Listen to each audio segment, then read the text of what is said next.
Welcome back. We left off line 18. The goals described in subparagraph A through E of paragraph 1, referred to in this resolution as the Green New Deal goals, should be accomplished through a 10-year national mobilization, referred to in this resolution as Green New Deal mobilization, that will require the following goals and projects. So we're going to get good. It's going to get good. Building resiliency against climate change related disasters such as extreme weather, including by leveraging funding and providing investments for community defined projects and strategy. Okay. Repairing and upgrading the infrastructure in the United States. This is B, including eliminating, let me rephrase that. I'm not going to rephrase it. Let me reread it. Repairing and upgrading the infrastructure of the U.S., including by eliminating pollution and greenhouse gas emissions, such as much as technologically feasible. Remember that term, as much as technologically feasible. By guaranteeing universal access to clean water, repair and upgrade the infrastructure of the United States by guaranteeing universal access to clean water, reducing the risk posed by climate impacts.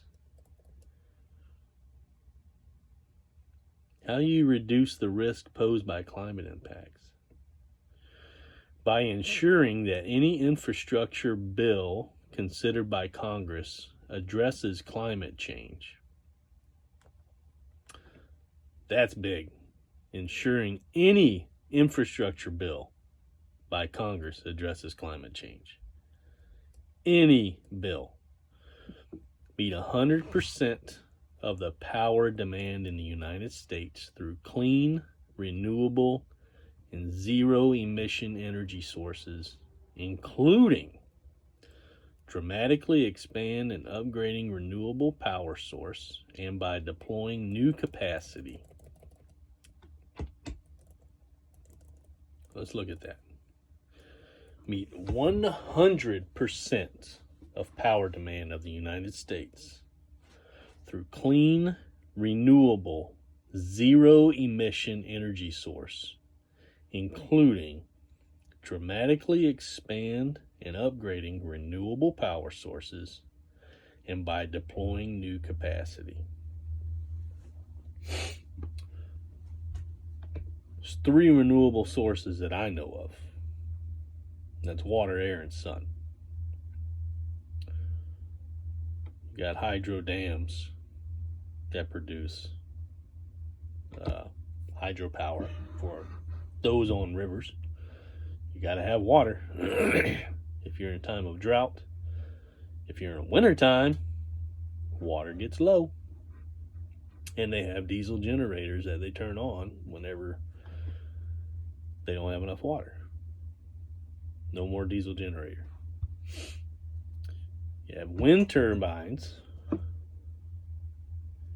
They're going to, by deploying new capacity, wind turbines.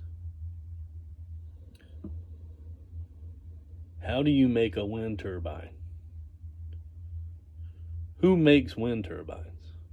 And how do you make one without the machinery needed to make it? You're not going to have enough energy produced by wind in order to make the wind turbine. We've already proven we can't store this much electricity. Between solar and wind, it's already been proven you can't store it. Now, Kodiak, they're 100% wind. They've done it. They're good. But that's a small community. They've got an extreme amount of wind, and they figured out where to store it and how to store it. I think they do have diesel generators as backup in the wintertime if they need, but I don't know if they need them. And then you got solar. Now, in order to make a solar panels have minerals. You got to mine them. You got to make the solar panel. It's got aluminum. It's got steel. It's got the minerals made up in the solar panels. It's got gold. It's got silver. How do you mine this stuff without the equipment that uses oil to run?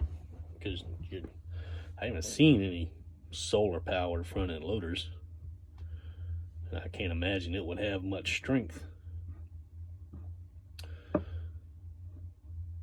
pretty sure we would end up just outsourcing all of this stuff to other countries so that we could meet our 100% power demand with zero emission. If we just got another country to build the stuff that we would use, then we would meet that. So I think that's the only way you can do that. Not saying it can't be done, but we definitely don't have the infrastructure to make it happen.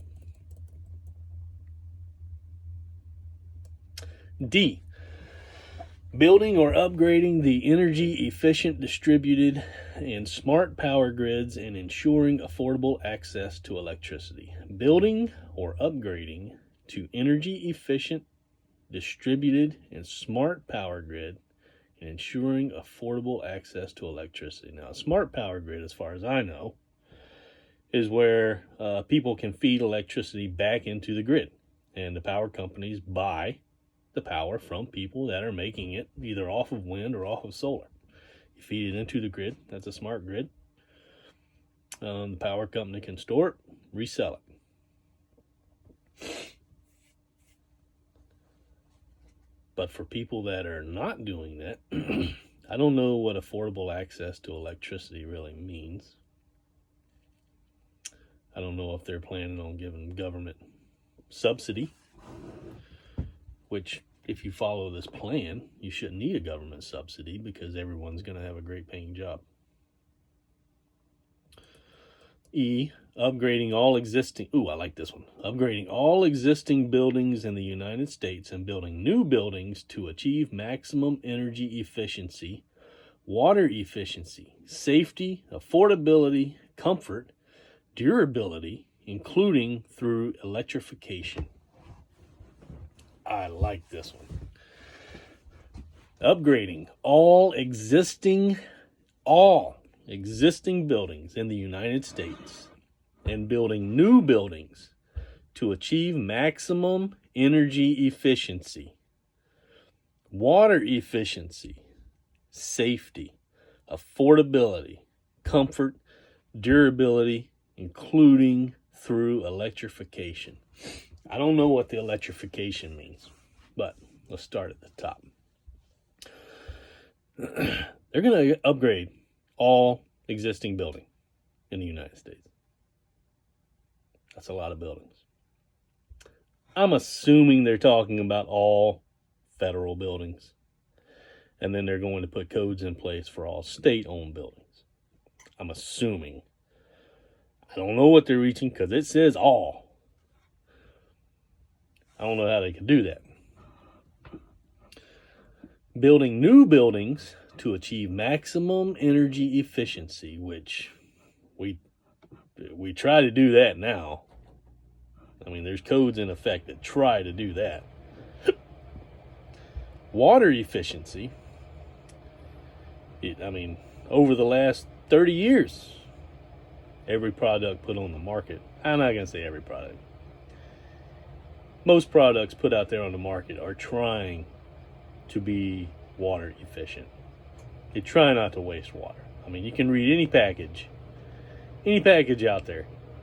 It's trying to be efficient with the amount of water that it uses. Safety. I guess that's against earthquakes, hurricanes, things of that nature. That's a safe. Again, we got codes in place. Affordability. Now, If we don't all make the same amount of money, your affordability is different than my affordability.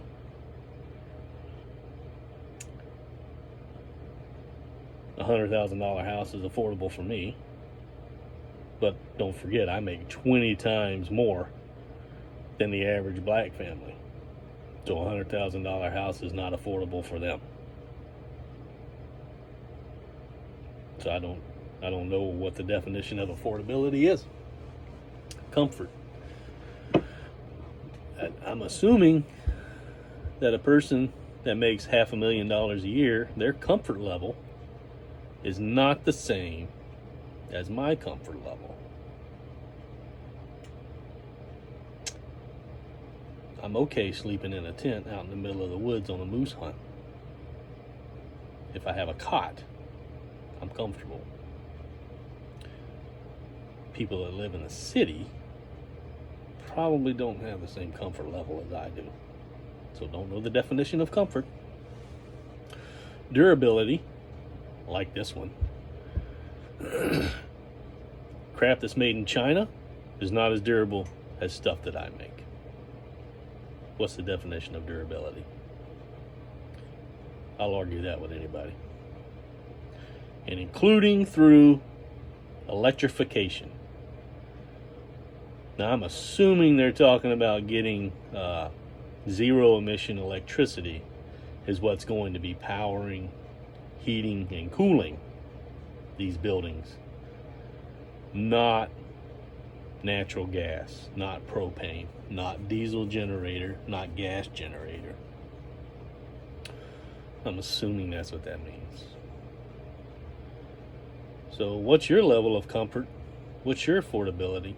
And do you think that's different from your neighbor? Come back.